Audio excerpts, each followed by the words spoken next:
Coming up next on Passion Struck, have you ever looked at your calendar and realized your time is maxed out, but what's really gone is your energy? In this episode, I'm flipping the script on performance because in the age of burnout, it's not just about how much you get done, it's about how well you protect the one resource everything else depends on, your energy. If you've been running at full capacity but still feeling drained, this one's for you. We're talking return on energy and why it might be the most overlooked metric in your life and leadership.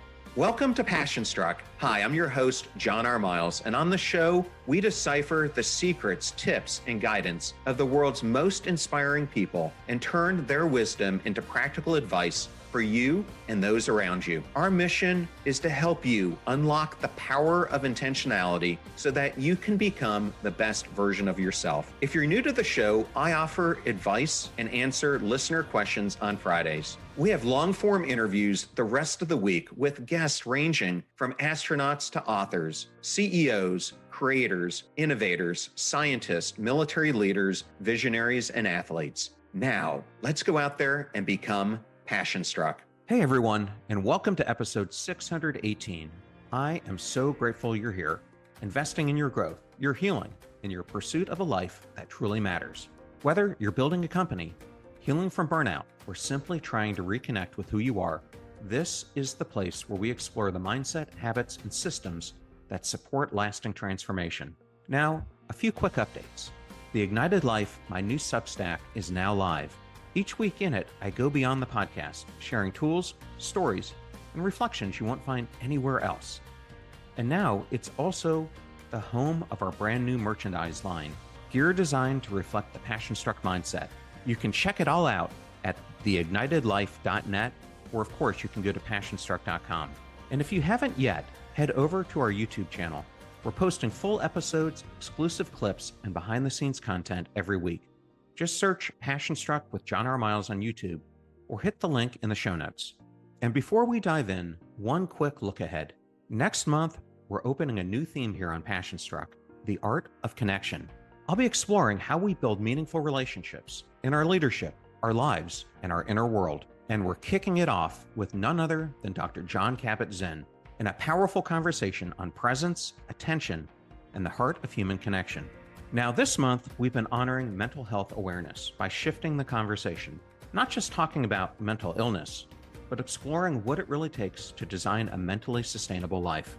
I kicked it off with episode 606, exploring why mental health is the quiet root beneath everything that matters.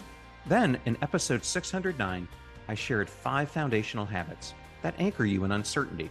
In episode 612, we explored the power of reframing your inner world using the lens method and how the stories you tell yourself can either sabotage or sustain your resilience.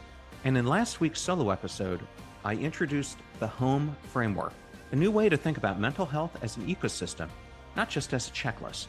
Our guest episodes this week took it even deeper. On Tuesday, Dr. Judith Joseph joined me to unpack high-functioning depression and how even the most driven achievers can be silently unraveling inside. Then on Thursday, Dr. Andrew Brodsky explored the psychology of modern work and how our environments quietly shape our energy, focus, and stress. And today, we're bringing all of it home with a question that matters to anyone navigating a high-demand life. What's the real return on your energy? Because here's the truth most of us never stop to consider. Mental energy is your most valuable resource. More than time, more than tactics, more than sheer willpower. And if you're not measuring it, protecting it, and designing your life around it, you're silently losing return on investment you can't afford to ignore. This episode is the capstone to everything we've explored this month on mental sustainability, not just in leadership, but in life. Whether you're leading a company, raising a family, pursuing a big vision, or simply trying to stay grounded in a world that pulls you in 100 directions, today's episode is for you, because if you want to sustain your impact, your presence, and your purpose, you have to scale your capacity. And that begins with how you manage your energy. This is about rethinking burnout, productivity, and performance through one powerful lens: return on energy. Let's get into it. Thank you for choosing Passion Struck and choosing me to be your host and guide on your journey to creating an intentional life. Now, let that journey begin.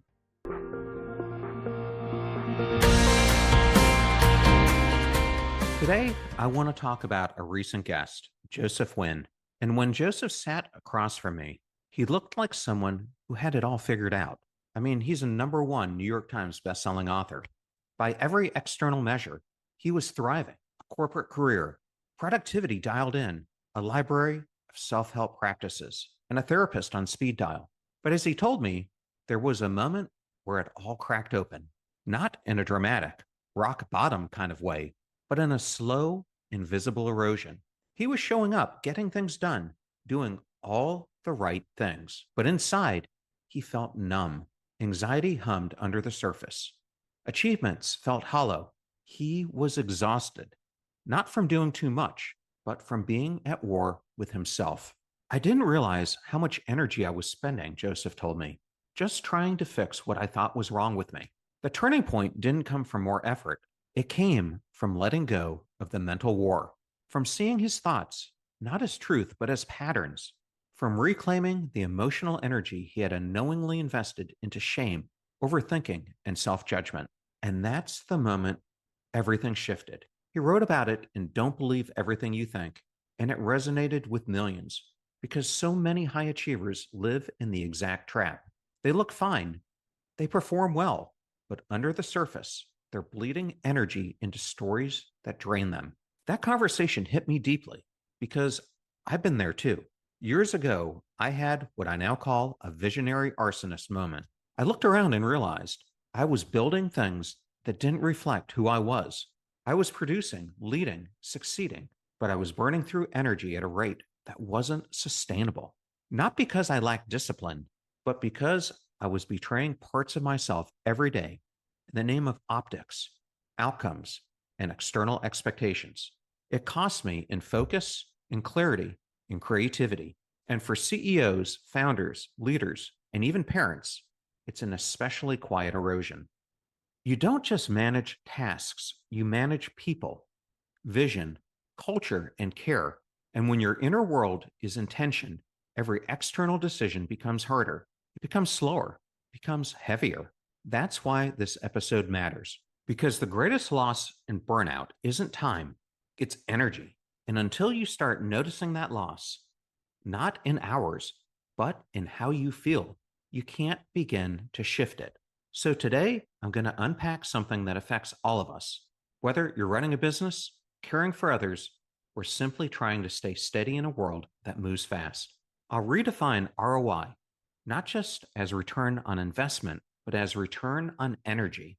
We'll explore the 4 most common ways we leak energy without realizing it. And I'll walk through a framework for making decisions, building habits, and living in a way that protects your inner reserves. Because when your energy is intact, your clarity sharpens, your presence deepens, and everything you do carries more weight. Joseph Nguyen's story isn't rare.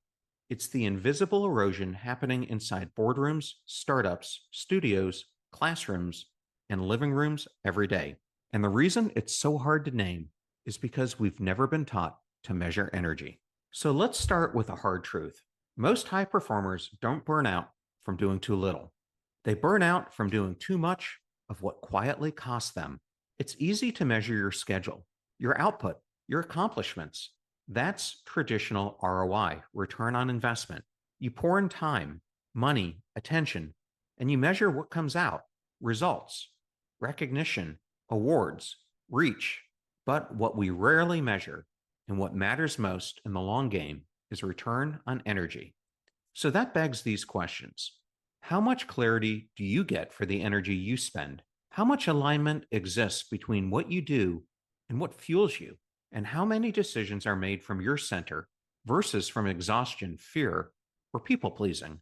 This is the real cost center that's killing performance. And for many high performers, especially executive founders and creators, it's invisible. Dr. Judith Joseph, who joined me earlier this week, calls it high functioning depression. And here's what makes it so dangerous. You still perform, you still lead meetings, hit deadlines, close deals, spend time with your kids and family. But inside, the lights are dimming. You're exhausted. disconnected and hollowed out, but no one can see it because the output is still there. And because you're still performing, the world keeps rewarding you for the very behaviors that are draining you. You're praised for being on top of it, when internally you're spinning. You're seen as resilient when what you're really doing is suppressing. You're labeled high capacity when what you really are is at capacity. Here's what it looks like in real life: decision fatigue that hits earlier and earlier because your mental bandwidth is already stretched thin, hyper responsibility that leads to overmanaging, not from control, but from quiet fear of things falling apart, emotional suppression in the name of staying strong, which slowly numbs your intuition and creativity, and then people pleasing disguised as support while your own needs get pushed to the bottom of the list. All of this erodes clarity. And when clarity drops, everything becomes more expensive, not in dollars, but in energy. Your conversations get harder, your decisions get slower, your ability to adapt shrinks, not because you lack time, but because you lack internal space. That's the paradox. We're often least aware of the cost we can't see because most of us weren't trained to measure everything except the one thing that drives it all: our capacity to show up without self abandoning. So let me offer a reframe. Not all time is equal, and neither is energy. An hour spent in alignment is worth 10 spent in survival mode. A decision made from inner clarity ripples outward, saving time, tension, and emotional fallout. The future of sustainable performance, whether in leadership, parenting, caregiving, or creative work, isn't about doing more. It's about protecting the capacity to be fully present in the things that matter most. Because when your energy is leaking, everything feels heavier. Your relationships suffer, your health suffers, your sense of purpose dims, and eventually so does your impact on others. That's why return on energy is the metric we need to start tracking. Not just how much you're doing, but what it's really costing you. So if your team feels stuck, your vision feels foggy, or your fire is fading, don't just push harder. You might be leaking energy in ways you haven't even yet seen. Coming up, I'm going to unpack the 4 most common energy drains and show you how to stop the quiet leak before it becomes a full collapse. So let's now talk about where energy really gets lost, not in dramatic breakdowns, but in subtle, familiar patterns. The ones we normalize, the ones we carry quietly because we think they're just part of being responsible, driven, or strong. They don't show up as red flags. They show up as late night emails, overbooked calendars, always saying yes and never really resting. But these patterns, they're draining you slowly, invisibly, and every single day. So if energy is the real currency of your life, not just your work, where's yours going? Because most of us aren't losing energy in obvious places. We're leaking it in 4 core patterns that feel normal until they don't. Patterns we've internalized so deeply, we don't even question them. We just push through until something gives. Let me walk you through each one and see if any of them sound a little too familiar. We'll start with the one I know intimately: overfunctioning. It sounds like this: I just need to push a little harder. If I don't do it, who will? I can't stop now. It all depends on me. It's this reflexive drive to keep doing, solving, fixing, even when what's really needed is to pause, reflect, or ask for help. And here's where Dr. Joseph's insight on high functioning depression really lands. People who seem the most together, the helpers, the achievers, the ones everyone counts on, are often praised for behaviors that are actually signs of depletion. They show up, they deliver, they lead, but under the surface, they're running on fumes, and no one sees it because the output is still there. You show up early, you stay late, you keep all the plates spinning, and the world calls you driven. But inside, you're spinning because it's not just the workload, it's the emotional cost of trying to carry it all. And I'll be honest, I've been there. For years, I was overfunctioning as a way to outrun self doubt. I thought if I could just do enough, achieve enough, stay busy enough, I'd be okay. But here's the truth I learned: you can't outrun what's inside you by over delivering outside you. Eventually, something gives. And this leads us to the second drain: over identification.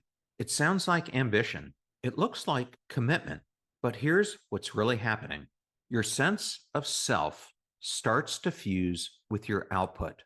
A good result means you're good. A setback, suddenly, it feels like you are the failure. You hit a goal and it feels like a rush of worthiness. You miss it and you question your value. This is one of the quietest, most accepted energy leaks in modern life, especially in a culture obsessed with productivity, achievement, and optics. And here's why it's so draining: because you're not just doing the work, you're constantly trying to earn your sense of enoughness through it. So every choice feels loaded, every risk feels personal, and every mistake feels like proof you're falling short. This isn't about lowering your standards or caring less. It's about remembering you are not your grades. You are not your promotion. You are not your parenting on a hard day. You're a human, and your value doesn't disappear when your output dips. Resilience starts when we stop making performance the mirror of our identity and start reclaiming the space to just be without performing for our worth. Now, let's talk about something that's become the default mode in modern life: overexposure. No boundaries, constant input, zero recovery time. You're not just working, you're always on. Even if you're not clocked in, your brain is still spinning, managing logistics, scanning notifications, anticipating what's next. This one's sneaky. It often looks like being responsible, helpful, informed. You answer emails at dinner. You keep up with every update. You scroll as a way to decompress, but never actually disconnect. The result? You lose your inner signal. You stop hearing your own instincts. You start reacting instead of responding. You're constantly absorbing without a moment to process. And whether you're leading a company, raising kids, managing a classroom, or building a brand, this kind of input overload wears down your clarity and your creativity. Because here's what no one teaches us: we weren't designed for 24/7 stimulus. Our nervous system needs space. Our minds, they need pause. And our energy needs boundaries. And when you live without that, you become like an open browser with 100 tabs running. No filter, no buffer, just noise. The fix isn't locking yourself away or disappearing for a week. It's creating intentional space inside your day: white space, transition space, moments of silence, not as luxury, but as strategy. Because clarity doesn't shout, it whispers, and you won't hear it until you make room for it. And finally, one of the most draining patterns I see in people who care deeply is over responsibility. And over responsibility isn't about control, it's about compassion that quietly turns into burden. You sense tension in the room and immediately feel like it's your job to fix it. You absorb the stress of your coworkers, your family, your friends, without stopping to ask, is this actually mine to carry? You lie awake at night, not just thinking about your to-do list, but about everyone else's too. And here's what that does to your energy: it depletes you in ways no task list ever could. Because emotional labor might be invisible, but it's heavy. And when you carry what isn't yours, here's the risk: you're not helping, you're enabling. You're stepping in where you were never meant to stay. And in the process, you're shrinking under the weight of everyone else's expectations, emotions, and unresolved tension. This doesn't just affect leaders, it affects parents, partners, caregivers, teammates, anyone who's had to take responsibility for the well being of others. But here's the truth: care is powerful, but without boundaries, it becomes self erasure. Leadership, whether it's at work, at home, or in your community, isn't about martyrdom. It's about discernment, knowing what's yours, what's shared, and what needs to be handed back with compassion and trust. So let's zoom out. These four patterns, overfunctioning, over-identifying, overexposure, and over-responsibility, aren't failures. They're survival strategies. They're ways we try to stay in control, stay valuable, stay safe. But the cost is clarity, creativity, capacity, connection, and ultimately your ability to show up in the world from a place of strength, not strain. So here's the reflection I want to leave you with. Where are you leaking energy right now? Which one of these patterns feels the most familiar? Because once you name the drain, you can start to reclaim the flow. So we've gone through a lot in today's episode. So what do we do with all this information? We've named the drains. We've exposed the invisible costs. Now it's time to rewrite the playbook because the traditional productivity model, it's outdated. It's obsessed with volume without asking about viability. It rewards activity over alignment. But here's what high performers actually need: a shift from time-based ROI to energy-based ROI. And that means reframing productivity as a function of emotional clarity. So if you don't understand that, let me explain. You can have all the time in the world, but if your inner world is cluttered, reactive, or exhausted, the output won't land, the decisions won't stick, and the traction won't hold. So what should we actually be measuring? Let me offer 3 core metrics that matter if you're serious about energy return on investment. The first is clarity to output ratio. Ask yourself, how much of my work is generated from clarity versus chaos? When you make decisions from a grounded state, not panic or pressure, you avoid rework. You avoid regret. One aligned decision saves hours of cleanup. This is why white space isn't lazy, it's leverage. The next one is simple but powerful. Emotional margin is your buffer. It's the space between what hits you and how you respond. Without it, you react, you firefight, you spiral. With it, you stay grounded. You choose your response. You lead with intention. It's what keeps a hard conversation from becoming a meltdown. It's what turns a bad day into a blip instead of a breakdown. And in high stakes roles, this isn't a luxury, it's leadership hygiene. If your emotional margin is gone, it doesn't matter how smart or skilled you are, you're flying with no altitude, and eventually you'll crash. And then lastly, let's talk about decisions that feel right, not just look good on paper. Because when a choice really resonates, you don't have to over explain it. You don't have to spend the next 3 days second guessing it. It holds up, even under pressure. But when it doesn't, you can feel the friction. You justify it. You tweak it. You scramble to make it work. That's energy you never get back. Dr. Andrew Brodsky brought this up when he joined me earlier this week. How giving people mental space and decision ownership leads to better outcomes. Not just more productivity, better clarity, more creativity, and less burnout. It's why I term the phrase gardener leader. So here's the pivot. Stop asking, how much can I do? Start asking, what creates the most impact per unit of energy?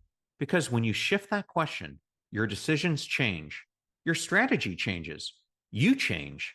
Return on energy isn't soft, it becomes your edge. So let's land with something tactical. Because awareness is great, but what changes the game is how you move. Let's talk about energy investments, not productivity hacks, not 5-minute fixes. I'm talking about practices that protect your capacity. Here are 5 that I use and that I've seen transform how top performers stay grounded, clear, and energized. Let's start with the one most of us ignore: scheduling time for nothing. No meetings, no input, just space to process, reflect, and reset. This isn't wasted time, it's thinking time. And honestly, most of your best ideas, they don't happen in the meeting, they happen between them. Give your mind room to breathe, and your strategy will follow. Now, once you've created some breathing room, here's the next move. Don't carry it all alone. Think of this as emotional hygiene. Just like you brush your teeth or stretch after a workout, this is how you clear emotional buildup before it turns into burnout. Because Whether you lead a team, a family, a classroom, or just your own ambitious life, your nervous system affects everyone around you. If you're off balance, that energy ripples out. So build in places to reset. That might be a coach, a therapist, a mentor, a partner, or a trusted friend who sees the real you. No armor required. Dr. Joseph put it powerfully. Suppressing emotion might look composed, but it's a shortcut to depletion. Emotional presence, that's what keeps you grounded, focused, and able to sustain the pace without losing yourself in it. So now that we've looked inward, let's look at what's coming at you. Because for most of us, the problem isn't doing too little, it's trying to do everything with no filter. That's where boundaries come in, not as walls, but as bandwidth protectors. You can't do deep work in 6-minute increments between meetings. So treat your time like it's energy, because it is. Block your mornings, shut down earlier, build in buffer zones between your calls so you actually arrive with presence. Boundaries aren't rigid, they're respectful of your mind, your energy, and your mission. So, next up, let's go a little bit more personal, because clarity doesn't show up on demand. It needs a rhythm, a ritual. So, ask yourself, what helps you hear yourself again? For me, it's a morning walk without my phone. For others, it might be journaling. But here's a simple framework you can use weekly. Think about what drained me, what fueled me, what do I want to do differently? Just those 3 questions answered consistently can shift you from pinball into intentional leadership. It's not just about overhauling your life, it's about building in checkpoints with yourself. When we talk about energy, we often forget the most literal part of it. If your output feels flat, scattered, or forced, it might not be about your schedule. It might be about your inputs. In a world obsessed with doing, we forget that energy isn't just drained, it's also generated. And one of the most sustainable sources of energy is meaningful input, not doom scrolling, not passive content consumption, but things that genuinely nourish your curiosity, your perspective, and your sense of self. Think, reading something that isn't for work, but stirs something in you, listening to a podcast that expands your thinking, creating something just for the joy of it, having conversations that make you feel more like you. This isn't about optimizing downtime. It's about staying connected to what lights you up so your energy has somewhere to return to. Because here's the truth, you can't keep pouring it out if you're never pouring it in. So ask yourself, what kind of input leaves you feeling more human? That's your fuel. Make time for it. So let's bring today's episode full circle. Back to Joseph Nguyen, back to the quiet erosion under all the success.